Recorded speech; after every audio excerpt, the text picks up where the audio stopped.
So it's actually a very, very painful thing to grieve the loss of a future baby. Um, that's whether you're trying naturally or whether, and you're not getting pregnant, or whether you're trying IVF. And this grief can come through multiple miscarriage, or through, as I say, trying naturally, or going through treatment. And I think many people don't actually really think it's grief.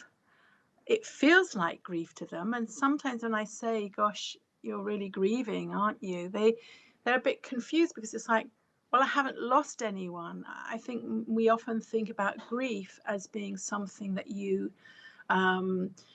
experience if you lose a parent or a grandparent or someone close to you who you love, and they were there and now they're no longer there, and you feel this sense of grief and you mourn their loss. But there's somehow, it's different when there's like, maybe you might have, for example, found out that you've had a miscarriage at 6 weeks or something like that, and for some people it's just a tiny little fetus, and it's like, can I grieve that? Can I grieve the loss of that? What is it really, a baby?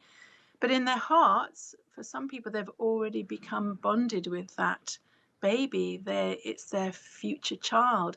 And so what you're actually grieving and mourning is the loss of that potential baby, that future family. And it can be very, very painful, and it is felt by some people as a very profound sense of grief.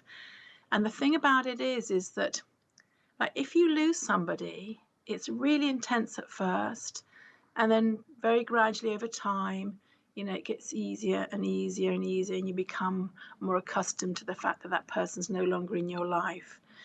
But the trouble with infertility is that grief can go on and on and on, over and over again. I call it chronic grief, and it just means that you are there over and over again, feeling this sorrow, feeling this loss, feeling this sadness. And a lot of people try to reassure or help by saying, but it wasn't really a baby, you haven't really lost anything. And for you, you might feel in your heart, yeah, you've definitely lost. You've lost that baby.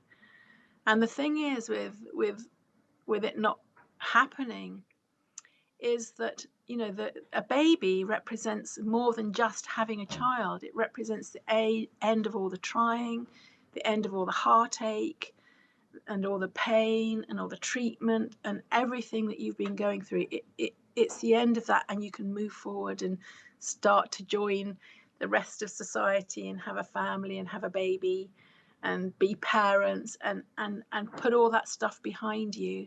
But every single time that again, it doesn't work, that grief is there again, and that sorrow and that loss and that pain and that heartbreak, that absolute anguish has to be relived over and over again. How to cope with it? Good question. I think, first of all, acknowledge that it is grief. Even if you only acknowledge it to yourself, it might be hard to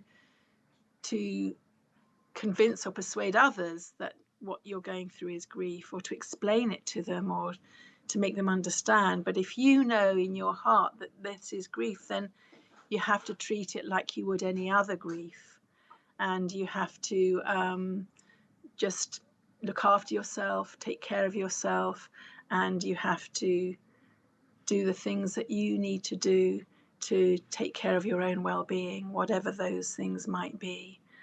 Maybe take some time off work, maybe just be very quiet for a while and not go out, and not socialize so much. Avoid things like baby showers and christenings and parties where people are announcing their pregnancies, all that sort of thing.